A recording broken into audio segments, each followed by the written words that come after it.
Welcome to the GMAT Strategy Podcast. You're here because you believe there's a better way to study for the GMAT, and so do we. We created the GMAT strategy to maximize your results and minimize your effort so you can get to the fun parts about business school and life as quickly as possible. My name is Isaac Puglia, and I've been teaching GMAT classes and tutoring privately for the GMAT for almost a decade, and I've achieved a 99th percentile score on the GMAT and helped thousands of students get into the business schools of their choice. I'm excited to be a part of your MBA journey since we all at TGS think our world can benefit from the best possible business leaders that we can find. If this show is bringing you value, please share it with your friends and family who are studying so that together we can make this process as easy and as painless as it can possibly be. Let's go. Welcome to Lesson 10 of GMAT Math Basics. As always, if you don't need help with GMAT Math Basics, just head a little bit past in the feed to find more advanced topics. Today, we're going to answer an important question, which is how do you perform long division to get a result in decimal form rather than whole number remainder form? So we're going to talk about how to do long division with decimals specifically. Last time, we stopped with whole number remainders, and sometimes the GMAT will ask for whole number remainders, so it's very important to know how to do that. But other times, the exam might ask for decimals specifically, so you'll want to know what we're going to discuss today in addition to what we discussed in the previous lesson. There's a lot to learn or maybe relearn about the basics of long division. So I wanted to make sure that we didn't obscure those basics in the previous episode by adding more advanced material. But now that you hopefully understand the basics of long division, let's talk about how you can use long division to generate decimal values. Let's return to the example that we used in the previous lesson, 107 divided by 3. I'll briefly rehash the basic steps of this, and I'll invite you to do the same. So take a moment and ask yourself, how would you set up and perform long division on 107 divided by 3? Pause and see if you can recall the steps, or at least visualize as much of the process as possible. If you're able to write it down, then by all means, please take the time to write it from memory and test yourself.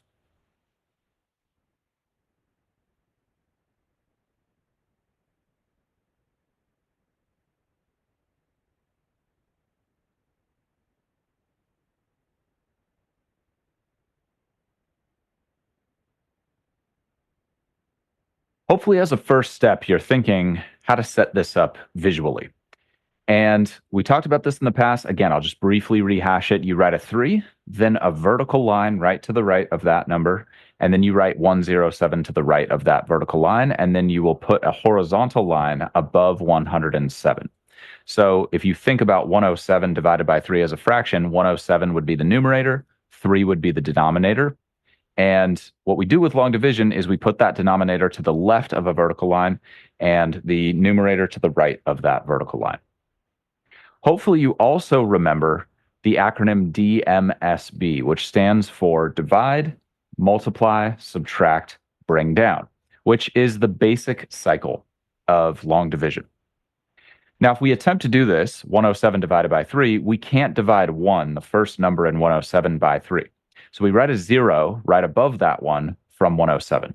Now, if you're not familiar with how these basics work, definitely go back to the previous lesson before you proceed with this one so that you can refresh the basics of long division. Here, I'm going to gloss over those basics, assuming you have gone through the previous segment.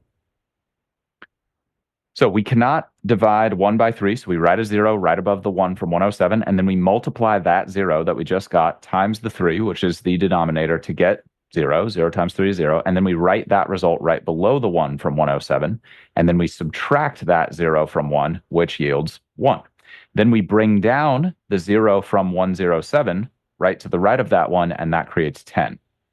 And then we just repeat our DMSB cycle. So we divide that 10 that we just got by the 3, that is the divisor, and we get a quotient of 3 with a little bit left over. We'll come back to that in a second. So we write that quotient of 3 right above the 0 from 107, and then we multiply that result times the denominator of 3. 3, the result, times the denominator of 3 yields 9, and we write that 9 at the bottom of the tens digit column, and then we subtract that 9 from the 10 that we got in the previous step by bringing down. So 10 minus 9 yields 1, and then we bring down 7 from 107 to make 17. So if you're not familiar with the DMSB piece and you feel like I'm moving a little fast here, you might want to repeat the previous lesson to make sure you're solid with those basics. Now we just DMSB again. So we divide that 17 that we just got by 3, the denominator. The result is 5 plus a little bit extra. We write that 5 right above the 7 from 107 in the units digit of the result, which is above the 7 from 107, right above that horizontal line we drew. And then we multiply that 5 times 3, the divisor, or what I'm calling the denominator here, to get 15. And we write that 15 right below the 17 that we got from the previous cycle. That's dividing and multiplying. Now we subtract 17 minus 15, leaves us with 2 as a result, and then there's nothing else to bring down. And this is kind of where we left off with the previous lesson, because that's how we get whole number remainders when we're doing long division.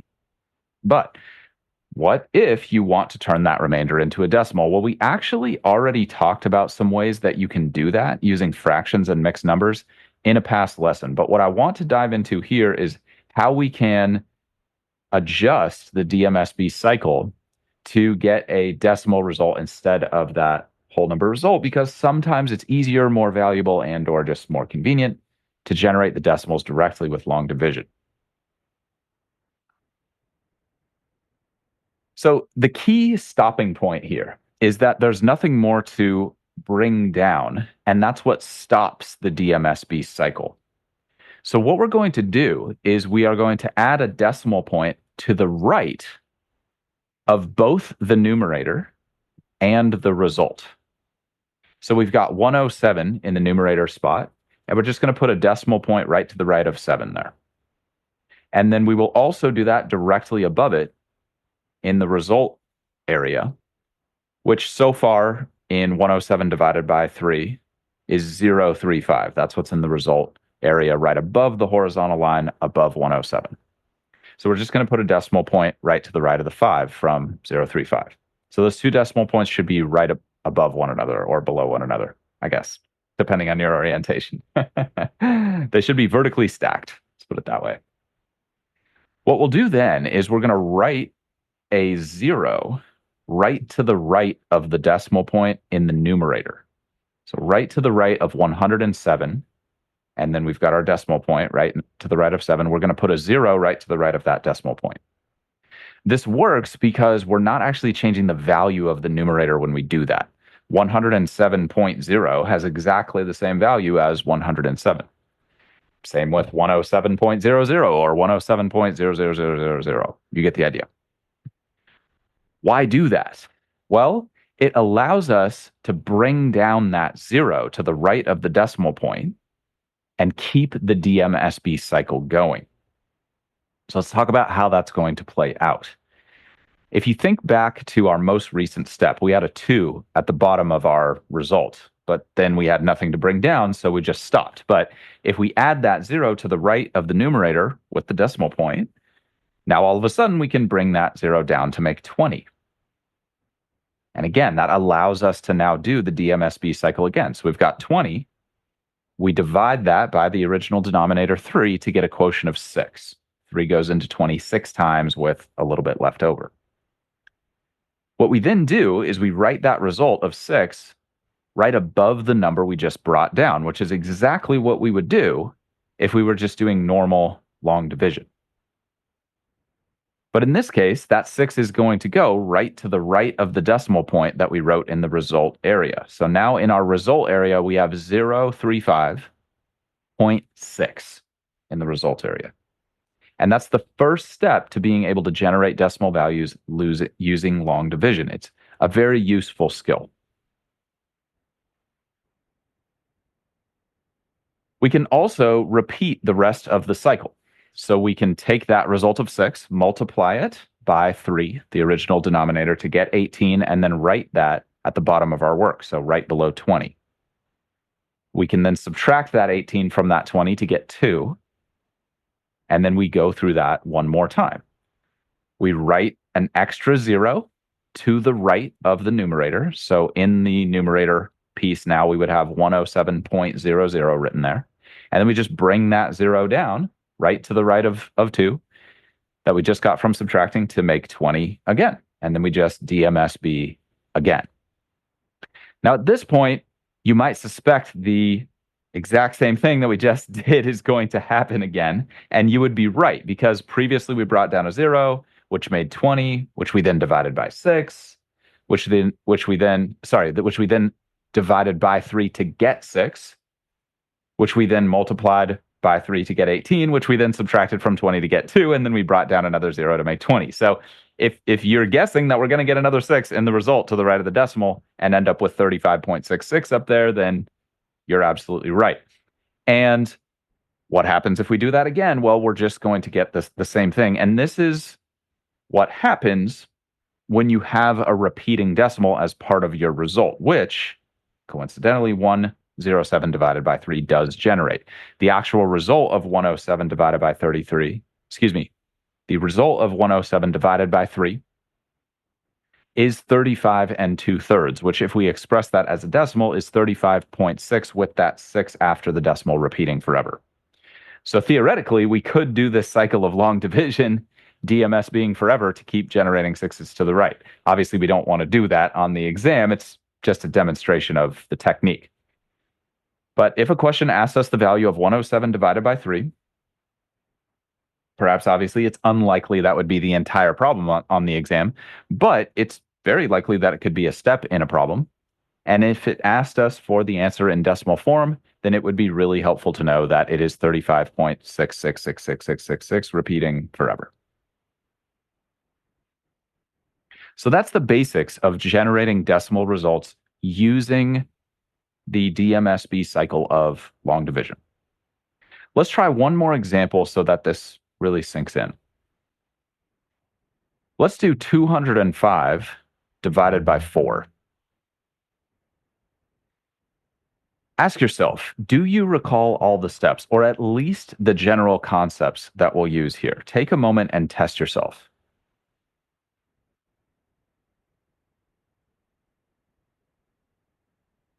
We're doing 205 divided by 4. See if you can visualize how that would play out.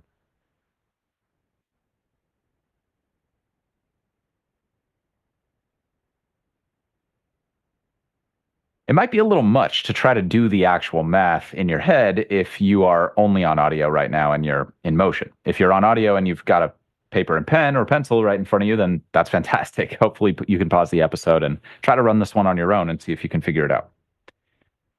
But if you're listening just on audio, see if you can just recall the concepts. So what happens if I get a whole number remainder and I run out of things to bring down? What would I do? See if you can remember that for yourself right now.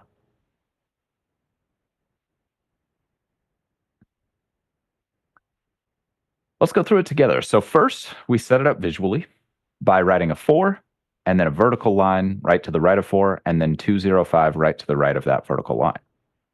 Then we draw a horizontal line right above the 205. Then we just DMSB, divide, multiply, subtract, bring down. So we divide 2 by 4. However, we cannot do that. So we write a 0 above the 2 from 205, and then we multiply that result times the denominator, which is 4 to get 0. We write that 0 below the 2 from 205, and then we subtract the S from DMSB. We subtract 0 from 2 to get 2. And then we bring down the B from DMSB. We bring down the 0 from 205. We write that to the right of the 2 we just generated. And then we have 20 down there. And then we just DMSB again. So we divide 20 by 4, the original denominator, and that equals 5. And we just write that at the top of the column we just brought down from. So in this case, we write 5 above the 0 from 205. Then we multiply. We multiply the 5 we just got times 4, the divisor, and that equals 20. So we write that below the 20 we got previously, and then we subtract 20 minus 20 equals 0. Then we bring down the 5 from 205, and we write that right to the right of 0, which means the value is just 5. Then we DMSB again, divide 5 by 4, which is the original denominator, to get the quotient of 1, and then a little bit left over, and we write that quotient of 1 above the 5 from 205 in the result area. Then we multiply that result of 1 times 4, the original denominator, which yields 4, and we write that right below the 5 from the previous cycle. We subtract that 4 from 5, which yields 1, and then we write that at the bottom of the column right below the 5 and 4 we just subtracted. Then there's nothing to bring down. So if we wanted the whole number remainder, when dividing 205 by 4, we would know that that whole number remainder is 1. But if we want a decimal value, then we simply write a decimal point right to the right of the numerator, so 205, and then a decimal point right to the right of the 5. And then we write a 0 right to the right of that decimal point, and we write a decimal point right above the decimal point in the result area as well. So in our numerator, we have 205.0. And right above that, we've got 51 and then a decimal point right to the right of that. So we have a 5 right above the 0 from 205. We've got a 1 right above the 5 from 205. And then we've got a decimal point right above the decimal point from 205, decimal point 0. Then all we do is bring down the 0 that we just put to the right of 205, and we write that right to the right of the 1 that we got in the previous subtraction, and that creates 10, which, again, allows us to do the DMSB cycle. So let's divide. 10 divided by 4 yields 2, with a little bit left over, and we write that quotient of 2 at the top of the column we just brought down from. So we write the 2 right above the 0 that we just wrote to the right of the decimal point from 205.0. So right now in the result area, we've got 51.2, or 51, then a decimal point, and then the 2 we just generated. So we multiply that 2 that we just wrote times 4, the original denominator, to get 8, and we write that at the bottom of the column we are working in, right below the 10 that we got in the previous cycle. Then we subtract. 10 minus 8 yields 2. And generally, we want to continue this cycle until there's no remainder, so we'll keep going in this situation. Or, relevant to the previous example, we want to continue it until we realize that the result is just going to repeat forever. But we don't have that clarity, at least I wouldn't have that clarity at this point in this process. So I'm going to continue. I'm going to add another 0 to the right of the numerator to make it 205.00. And I'm going to bring that 0 down and write it to the right of the 2 we just got by subtracting, and we make that 20. Then we divide that 20 by 4, which is 5 exactly. We write that 5 right above the column that we just brought down from. So in the result area, we now have 51.25. We multiply that 5 that we just wrote there at the end times 4, the denominator, which yields 20. And we write that 20 below the 20 that we generated in the previous cycle, and we subtract to get 0. And at that point, if you subtract and get 0, and there's nothing else that you need to bring down without adding additional zeros to the right of the numerator, then you are done. So let me just repeat that. If you get a remainder of 0 in a long division problem and there's nothing more to bring down, that is the time to stop doing long division. Now, just to explore the theory here, if you kept going with this pattern and added another 0 and brought that down, then you can imagine this, or see it if you're doing on paper, that you will keep cycling through DMSB, just adding more and more zeros to the right of the numerator and to the right of the result. So let's talk through that real quick. Because we got 0 in the last subtraction, if we add 0 to the right of 205 to make it 205.000 and then bring that down, the denominator of 4 will go into 0, which we just brought down. Now it's just 2 zeros right next to each other at the bottom of our work. 4 goes into double 0 0 times.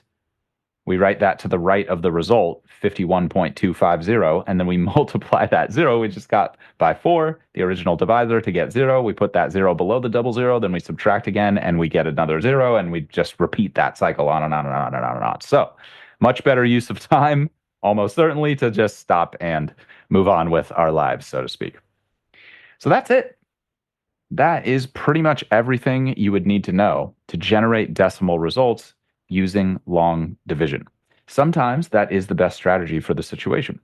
It's definitely the case on some GMAT problems. So again, very valuable skill. So I want to pause there because as we transition into talking about decimal operations, which we will, In the following lessons, I personally believe that those are better taught in a little bit more segmented way versus just tacking it on to the skill that we just built just now.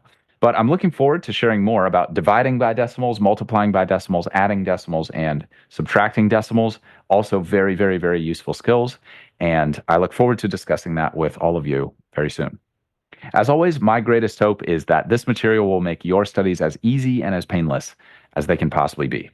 If you want more tips and strategies for optimizing your performance on the GMAT, please head to our website, thegmatstrategy.com, which is linked in the description of this content. And check out our video presentation on how to achieve your dream GMAT score in half the normal time. In the meantime, this is a weekly show, so please subscribe and please stay positive and stay consistent with your studies. I'll talk to you all soon.